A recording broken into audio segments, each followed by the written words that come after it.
Welcome to the 30th Annual Writers' Symposium by the Sea, a bonus edition at Point Loma Nazarene University. I'm Dean Nelson on the journalism faculty at the school, and with us tonight is Rebecca Kuang, award-winning author, scholar, professional student, whose books The Poppy War, Yellowface, Babel, and now Katabasis are all bestsellers. Rebecca Kuang, welcome to the Writers' Symposium by the Sea. There it is. Thanks for having me.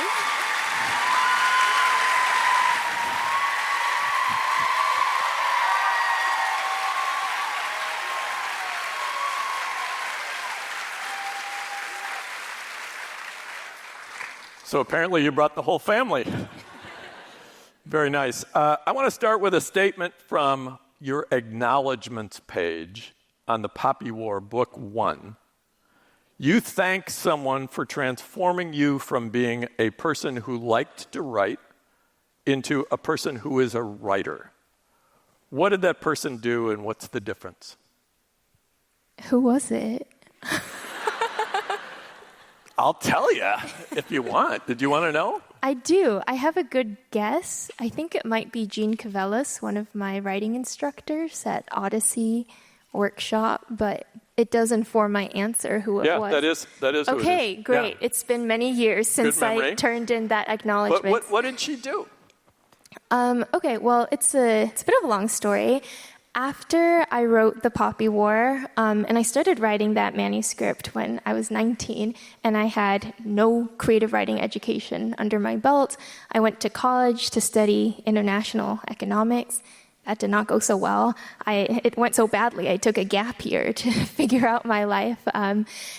So I had, I was just kind of figuring out writing as I was going along, reading books, studying craft from close reading, and really just going to Google and typing in things like, what is a plot? How do you structure a plot? Seriously, you wrote a book by Googling how to write a book? Yes.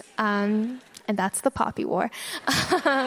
But so after that manuscript was done, that summer, I applied to this fantastic program called the Odyssey Writing Workshop. I think it's totally virtual now, but at the time it was this 6-week workshop in New Hampshire, and it's all taught by Jean Cavellis, who is brilliant. She used to be an editor for many years, and then she switched to teaching the craft of writing. And that was a transformative summer because it was when writing went from this very instinctive, subjective thing to a craft with clearly defined rules and guidelines and kind of like a scientific method for thinking about how you compel a reader and keep them hooked throughout a story. So yeah, I think that's when I transitioned from just being somebody who knew when I got excited by words and when a passage was working to somebody who could determine exactly what made that passage work. Is it also true that you Googled how to find an agent? Yes. So I asked Google, how do you publish a book? And Google said, get a literary agent. And then I asked, who are some literary agents? And on the first page, there was a list of 10 people who represent speculative fiction. So I went down the list and I emailed them all. And the first person who responded is still my agent today. Is that right? Oh, wow. That's exciting. So really, you didn't know what you were doing? No. Wow.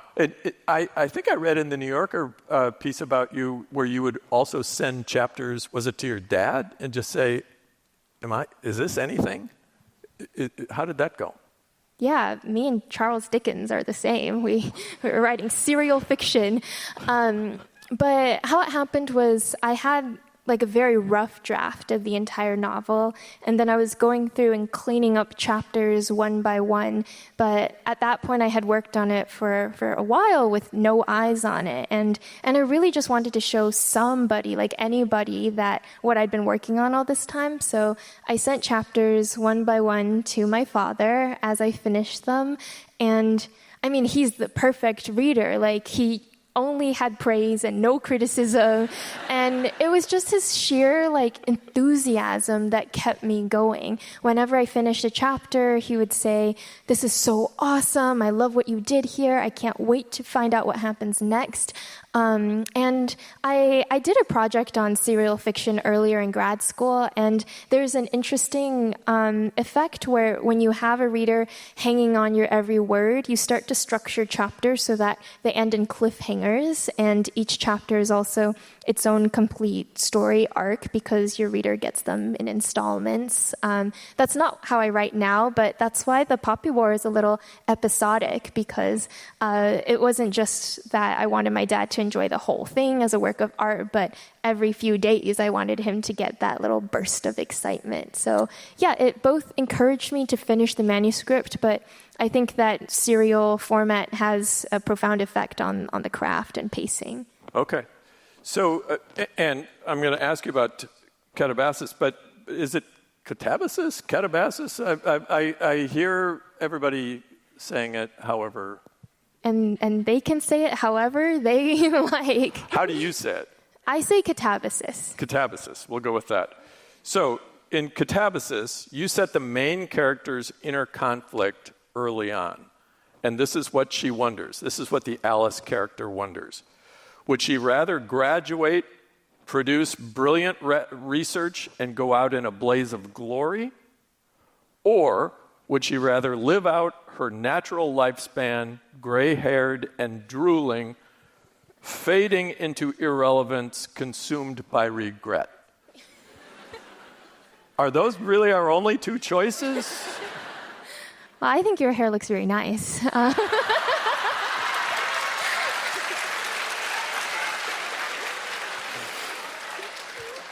It's a book about obsession and distortion, and it's not a perspective I share, but I'm trying to capture this all-consuming passion for academic achievement that you can feel at the start of grad school. And near the end of my grad program, I really live for long walks on the beach. I think fading into irrelevance and eating cake every day sounds very nice. But without giving too much of the book away, it's very much an exploration of transitioning from somebody who would burn up for that single moment of glory to somebody who is learning to look up and behold the stars. Wow. So this main character, I mean, she's so interesting. She's so desperate for validation from her professor, a person who abused her and objectified her, and whom she may have killed, that she is willing to shorten her own life, descend into hell with no guarantee she'll find her way out, all so she can get a letter of recommendation from him? I think the letter of the recommendation is a MacGuffin, but this book really is about student-teacher relationships and all the ways in which they can go wrong. And everything he just said is not a spoiler. This is all in the first chapter. But I think about this a lot because I've been a student for a lot of my life, but for the past few years, I've been transitioning from the student to the teacher. These days, most of the time when I enter a classroom, I'm at the front of the classroom. I wrote the syllabus, I prepared the lecture, and I no longer feel like so close in age with my undergraduates, and that's really nice. I think in my mid-20s, I'd be like, I hope they respect me, but now they call me old, which that's harsh. I don't know. One of them wrote in his course eval, Professor Kuang was fantastic. She did not mind when we made fun of her age and the fact that she doesn't know slang like what "ought" means. 5 out of 5. Wow. So I'm thinking about how to be a good teacher, and I'm thinking about that that intimacy and the spark that you feel in the classroom and how you make the most of that pedagogically. But there's all these potentials for abuse. And has anybody here seen the Damien Chazelle film Whiplash? Oh, sure. Yeah, it's a fantastic film. Brutal. It's a brutal book, a brutal movie. Yeah, brutal film. It's about a drumming student played by Miles Teller who has a similarly like toxic but intense relationship with his music teacher, who is abusive physically, emotionally, verbally. Like he throws cymbals at his head, he makes him practice until his hands bleed, he berates him in public. And Miles Teller's character can't quit. Like he always comes crawling back. He believes that in order to be the best musician, the best drummer he can be, he needs Fletcher, this teacher. And so I was thinking about not just what makes a professor abusive like that, but what explains the student who chooses to stay. And in Alice's case and in Peter's case, it's a sadly familiar logic. Like you stay because you get used to it, and at some point you think you deserve the abuse, and also it makes you special that you've been singled out for this mistreatment. And you also think only by going through this can I become the best possible scholar. So it's a very complicated and sad and unquittable relationship they have with Grimes. Well, and you've spent so much time in grad school, and I mean, in languages and philosophy and literature, and you portray it in such these dire, bullying, narcissistic, kind of cult-like ways. I'm reading this and I'm thinking, but this is where you've spent almost half your life. Why do you keep going back? Well, I'm like Alice. I can't quit. Well, I will say I'm very blessed with my PhD advisor. Actually, my entire committee is women of color, and that's really cool. The last time we were all in a room together, I had just passed my qualifying exams, and I got quite emotional, like seeing not just one, but 3 possible role models who could teach me how to navigate this world and hold myself with dignity and never like cower to anybody. Like that's really cool. So they're a big part of why I'm able to stay. But I also think if you love something, then you want to make it better. And like somebody's going to be in that classroom and somebody will be advising students. And if everybody leaves, then you just have people like Grimes there. So I want to be the good teacher that the students like benefit from. Yeah. Yeah, I'm sure you are, and I'm sure you will continue to be.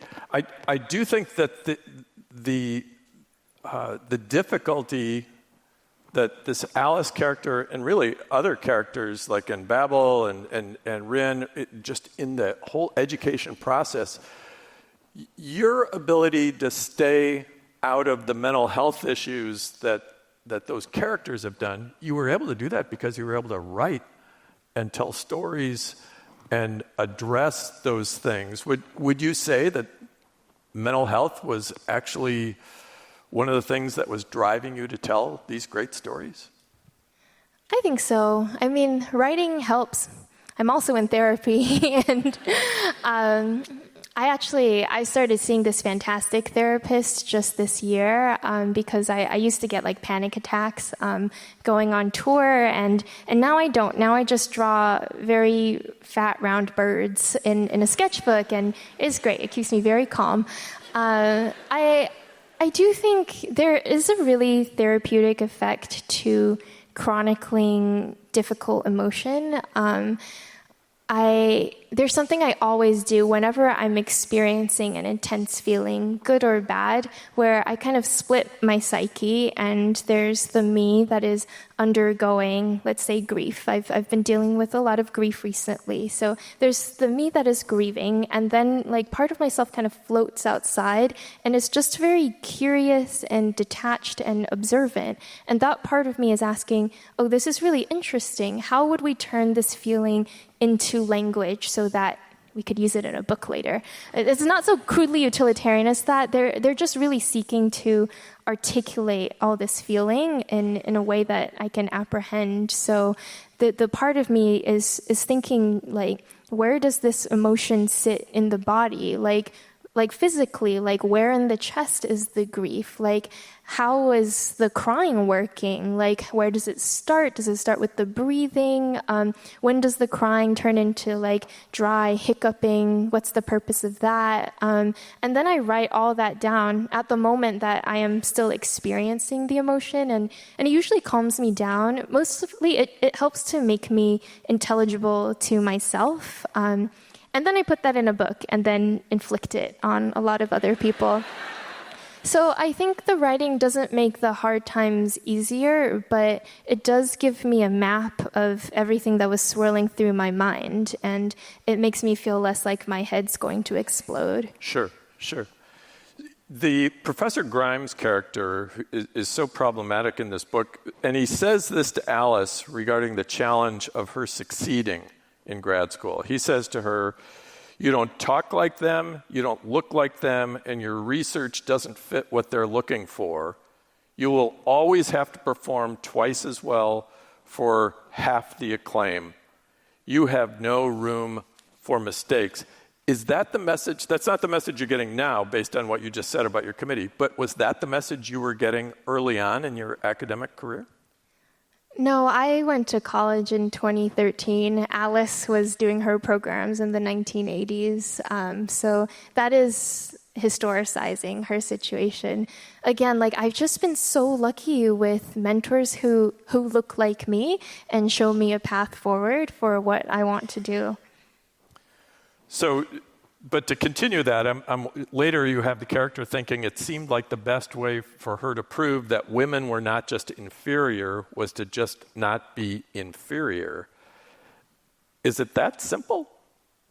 No, Alice is a very bad feminist. I'm glad you bring that up, though, because I was trying to contextualize how somebody might think about their own gender and how they're supposed to behave because of that in the 80s. The 80s are an interesting period to me.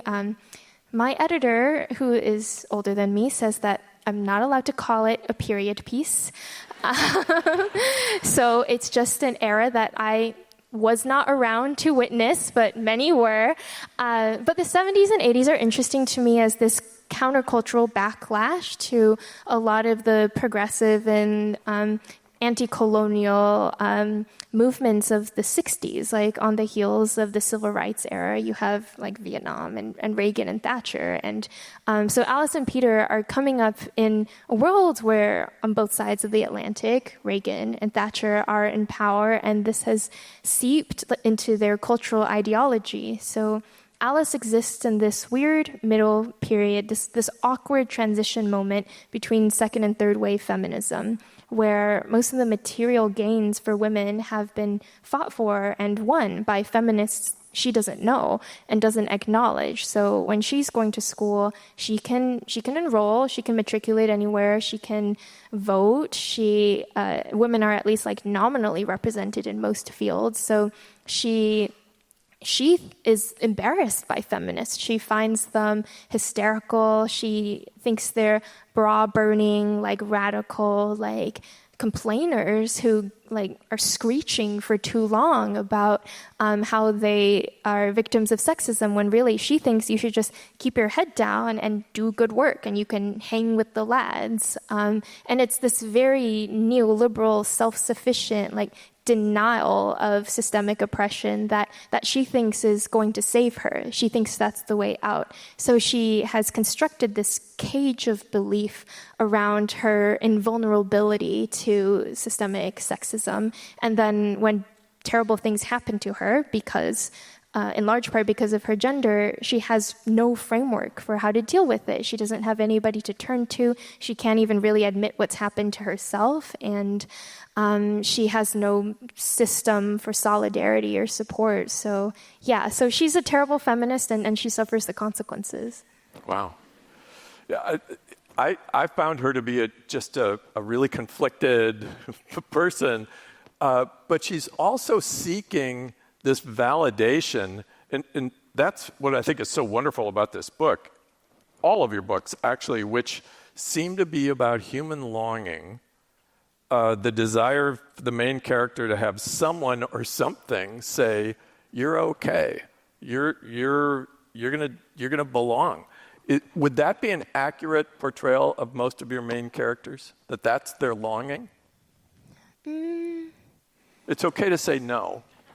Well, sometimes we had a fantastic conversation with some creative writing and journalism students earlier when somebody asked a great question about how do you, when do you decide your character's desires? And it made me realize I often have a nominal desire at the start of the story that purportedly motivates the character and explains their actions, but typically halfway through the story they realize that was a false desire, or that it was their initial motivation, but it's not going to make them happy.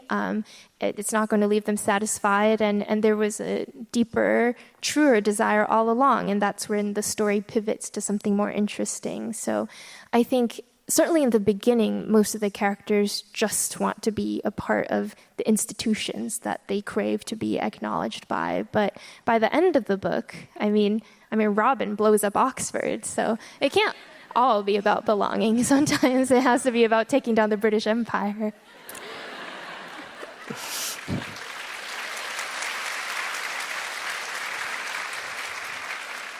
Yeah, I think that's one of the beautiful things, actually, of all of your books, where it's almost one of those be careful what you wish for. All of the characters have these unintended kind of outcomes. But I do wonder, back to the validation point, and being, at first anyway, feeling like this is what I want. Was that ever you? You were on that quest of I need the validation of the academy or a professor or getting a book published or whatever. Was that a little bit about you too?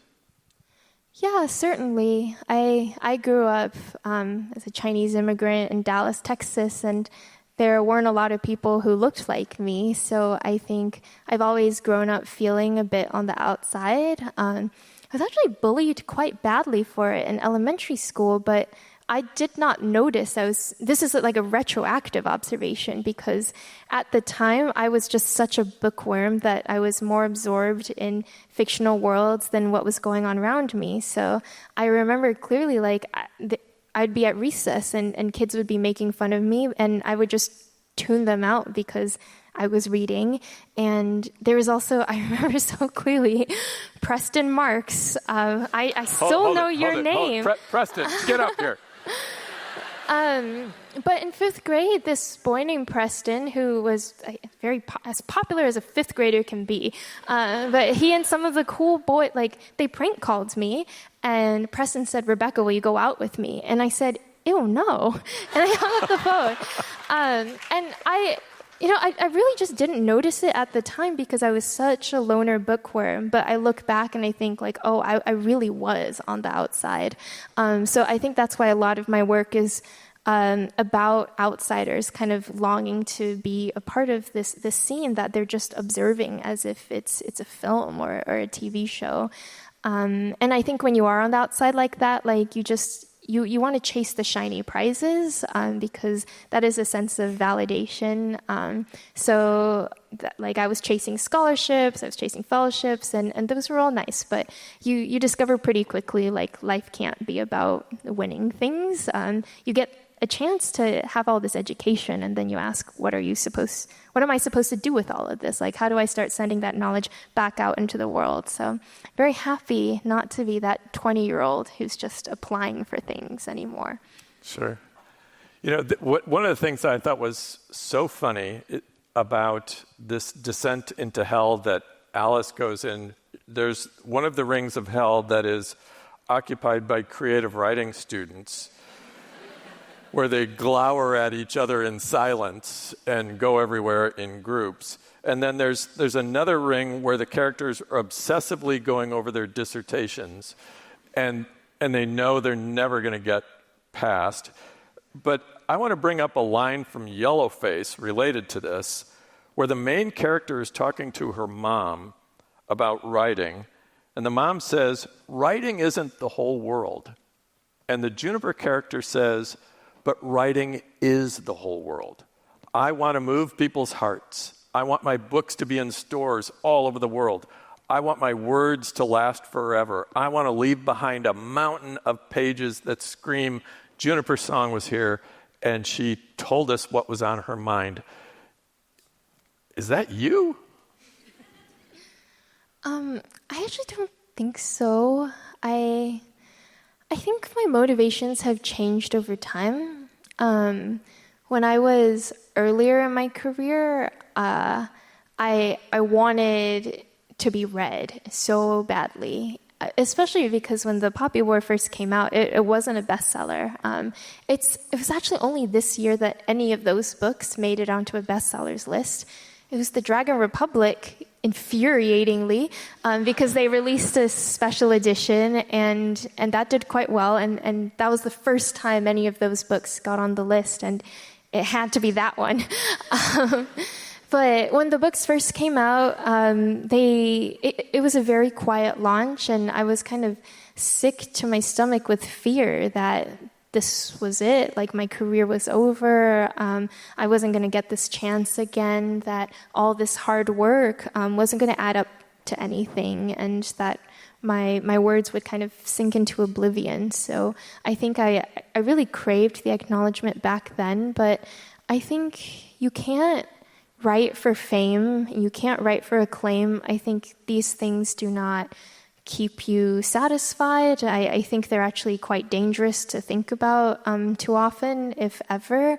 And I think the best thing for a writer is to love it as this atelic activity where it's all about that singular moment between you and the blank page, just the creation of the manuscript. And at this point, what I'm in love with is just the craft. And that's why my favorite book of all the books I've ever written is always the book that nobody's read yet, the book I'm currently working on. Like, I'm happiest in that place where everything's like floating in the air and nothing's set. The book hasn't gone to print, like I'm the only one who's even seen it. Like, I just like the activity of writing, and I'm really blessed with all these other parts of my career, and it's cool to be able to share this with everybody else. But I think you have to love the act itself, otherwise you can't sustain yourself on the external consequences.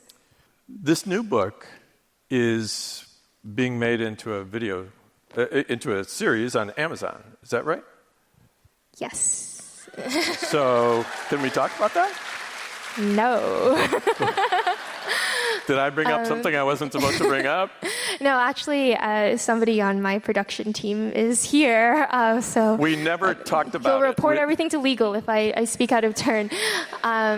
What I will say is this. I'm not a screenwriter. I don't know how anything works in Hollywood, and I'm not sure I want to. Like, I like having total creative control over my projects. Like, the whole, like, writing by committee thing and having to seek approval from multiple people. Like, I really admire the people who can create good art that way, but I think I'm just not built for it. So my attitude to all my screen adaptations has always been find a team that you trust, find talent that you trust, and just give them your blessing and let them do whatever they want. It's never been important to me that an adaptation is faithful, only that it's interesting. Because I think, like, if the film or TV adaptation just replicated every beat of the book, like, just read the book. But it's a different art form with different potential, and you have sound, and you have image, and you can do so many cool things. You don't have to limit yourself to the original text. So all I'm ever looking for is somebody who has read the book and as a jumping off point and is excited about their own vision. And in Angela Kang, who is the showrunner attached to the Amazon adaptation, I think I really found that. So I trust her to make something really cool. All right. When can we expect to see something? I don't know. Fair enough. Fair enough. What about the discipline that you get into? I think you're a runner, right? So how, and there was a book, Merikawi's book on running, has influenced you. Why is running part of your writing discipline? Because it sucks. Running is Really? so hard. And it's just the physical equivalent of writing. Like, when I go out to run in the morning, it's sheer willpower. Nobody is asking me to run. Nobody wants to hear about my running. And this is why runners are annoying, because we just love to brag about our running. There's no point to my running all those miles except that I arbitrarily set this goal and I decided I want to do it. And it's the same with writing. Like, you can come up with a million excuses why you don't want to sit down at your writing desk and just create something out of thin air, and just deciding, like, I have the willpower to, like, brute force my way through this anyways. Like, that feels really, really nice. Like, achieving something for no other reason than you decided you want to. So in my mornings, I get up, I go for a run first, because I think you should start your day with the hardest thing possible, because everything else will feel easier. And I think running is the hardest thing possible. So I do my miles, and then I come back and I'm like, oh, this is fantastic. Like, all I have to do is sit around for the rest of the day. And then writing feels easy after that. That's a pretty good method. So what about advice to writers? We have a lot of writers in the audience, people who are going to be watching this. Do you have any advice for them on just good writing advice? I have two pieces of advice that I always tell people, no matter at what stage in their writing journey they're on. The first is that the library is a free MFA program. I never did an MFA. I never majored in creative writing. I did have that wonderful experience at Odyssey, but the best thing that even studying with Jean taught me is that good writers are good readers, and you have to learn not just to read a book for enjoyment, but to kind of pick it apart as a series of craft choices. Once you notice that something in the text is compelling you, you step back and ask, how is the author achieving this? And you make a note of that. When I teach my undergrads, I assign them to come into class with 3 wow to how moments in our selected readings. So they mark 3 places in the text where they felt, wow, that's so cool. Like, that exchange of dialogue was moving, or this description was very vivid, or this plot twist was awesome. Just a moment where they were really gripped by the story. Then I asked them to try to unpack the how. Like, what were the craft choices here that made me feel that way?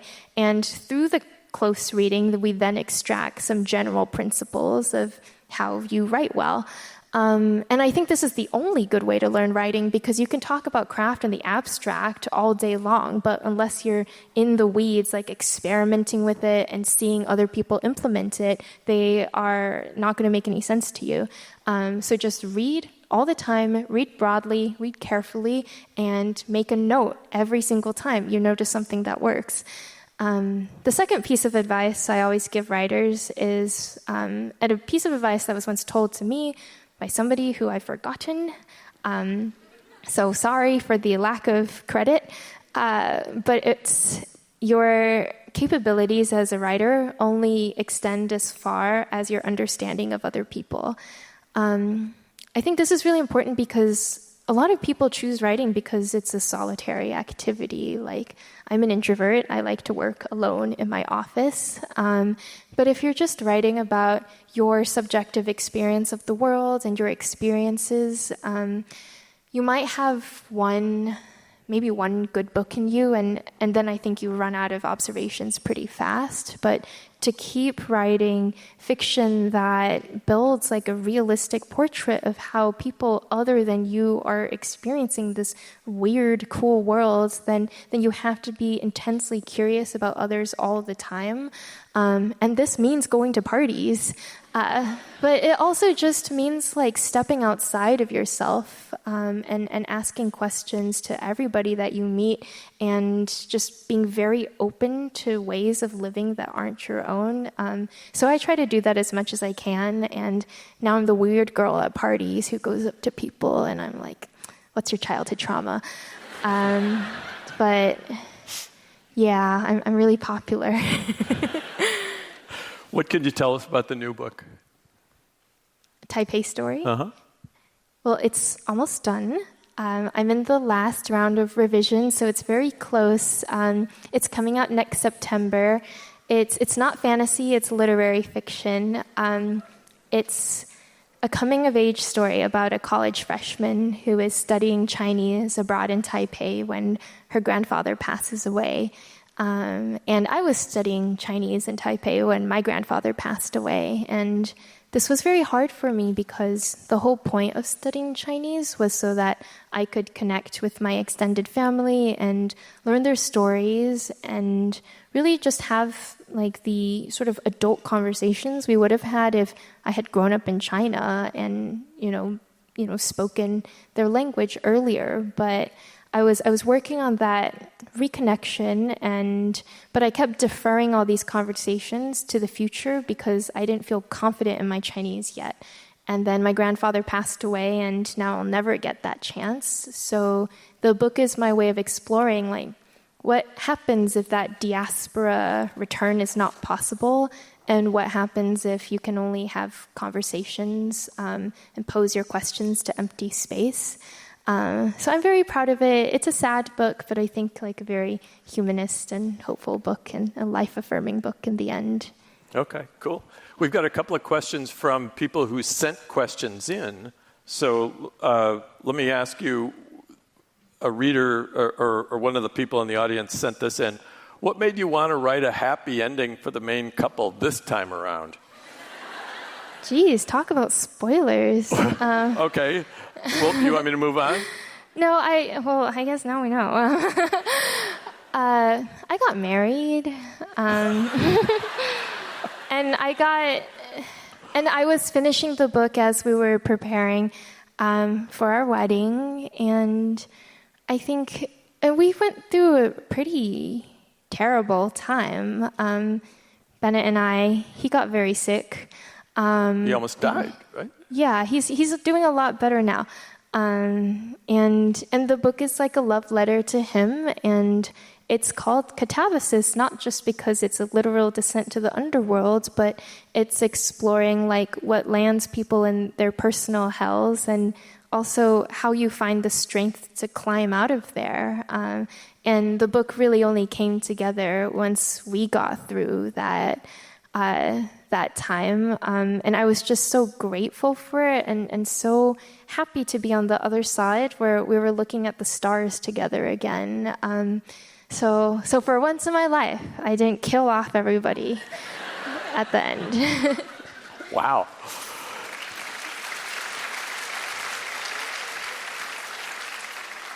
One person asked, how is the final draft of this book different from the first draft that you wrote?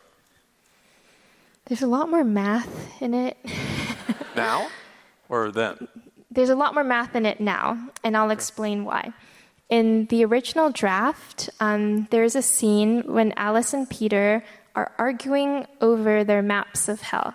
And Alice has a linear map that is just the river as a straight line and the courts in order.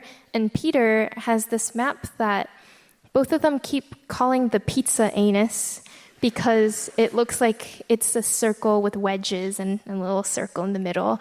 And they're both just convinced that the other's map is nonsense. And in the original draft, the metaphor was that they were both wrong, and just as they are both wrong about each other, about themselves, about Grimes, about life. And then my agent read it, and she said, I think this would be a lot more powerful if they were both right, but didn't realize it.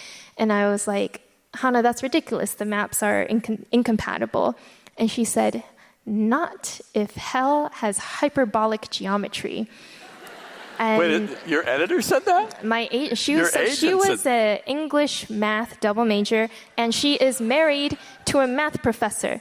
So, wow. When she decided on my behalf it would have hyperbolic geometry, and then they made me take Zoom math tutoring lessons with them.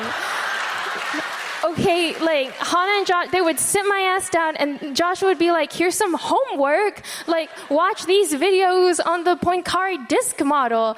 And I was like, this sucks. I went Hold on. Whose book is this? Is it yours or is it hers? So it made the book a lot better. So this is what hyperbolic geometry is. I had to study really hard for this, so I need to show off. As opposed to Euclidean geometry, which is our best framework for understanding like our physical space, even though that's not quite right, hyperbolic geometry has removed the parallel postulate. What that means is that given a line and a point above that line, in Euclidean geometry, there would only be one possible line that intersects that point, but never intersects our original line. It'd be that parallel line. Hyperbolic geometry, there's infinitely many lines that run parallel to that original line. The upshot of this is very topsy-turvy physical space.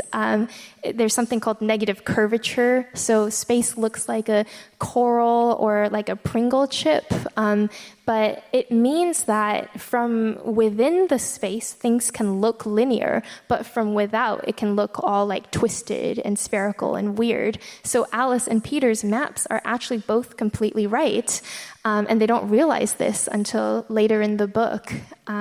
They're right, but they aren't compatible, are they? They are compatible. They're just different representations of the same hyperbolic space from different perspectives. Yeah, I guess I wasn't paying attention. I kind of wandered off there for a minute.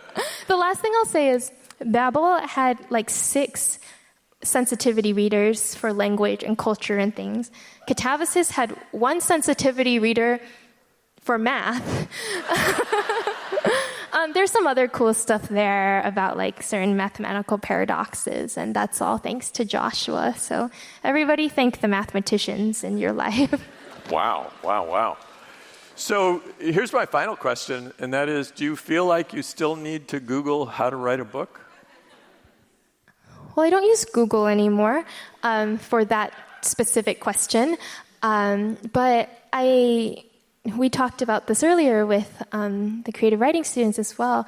I do like starting over with every book and learning a new set of craft guidelines. I would hate to be in the place where I feel like I've mastered everything I can master about craft. And this is why I jump between genres a lot and to try out radically different voices from book to book, because I really loved that exhilarating feeling in the beginning when I was Googling what is a plot. While writing The Poppy War, it felt like I was standing at the edge of a cliff and I didn't even know how far the bottom was. There were just so many unknowns. It didn't feel safe. It didn't feel predictable, but it felt awesome. And I never want writing to feel boring. Like, I never want to feel like I have a grasp of the thing. I think certain skill levels do carry over, like discipline and just like technical knowledge of like scene construction and sentence construction and all of that. But my writing style differs so much with each project. It really does feel like I'm becoming a writer for the first time to meet the demands of that story. And that is really cool. Yeah, that is. And actually, I lied. I just want to ask you one other thing. There's a Marcus Aurelius quote that means something to you that has to do with leading a life of ambition. What is that quote, and why is it so important to you? I don't know which quote you're referring to, but... Do you want me to give it to you? Yes. Okay, keep talking and I'll find it. Well, I can tell you... Oh, here it is. Go ahead. I can tell you a different quote that I think about all the time. Well, when I was on stage in New York, somebody asked me how I deal with like public reception and praise and criticism, and I was reading Meditations for the first time because I realized I'd never gotten to it. And there's a passage that I love. It goes something like this. Are you worried about your reputation? How arbitrary, how capricious those who praise you, the emptiness of those applauding hands, the endless abyss of time swallows all, and how small a space in which all of this happens. So take refuge in yourself, in the back roads of your mind. And I found that very moving because, all of this will turn to dust, and to be too concerned about fleeting praise or fleeting criticism would be such a total waste of my short time here. So I'm finding purpose, again, in the atelic activity of creation and just trying to craft a better thing with each novel. And otherwise, there's another part in the Meditations where Marcus Aurelius says, a beautiful thing is not more or less beautiful if you praise it. Like, its beauty is its own reward. So I think that way about my craft. Like, if the book is good, it's good, and it doesn't matter what anybody else says. That's way better than what I had. So, Rebecca Kuang, thank you for being at the Writers' Symposium. Thank you.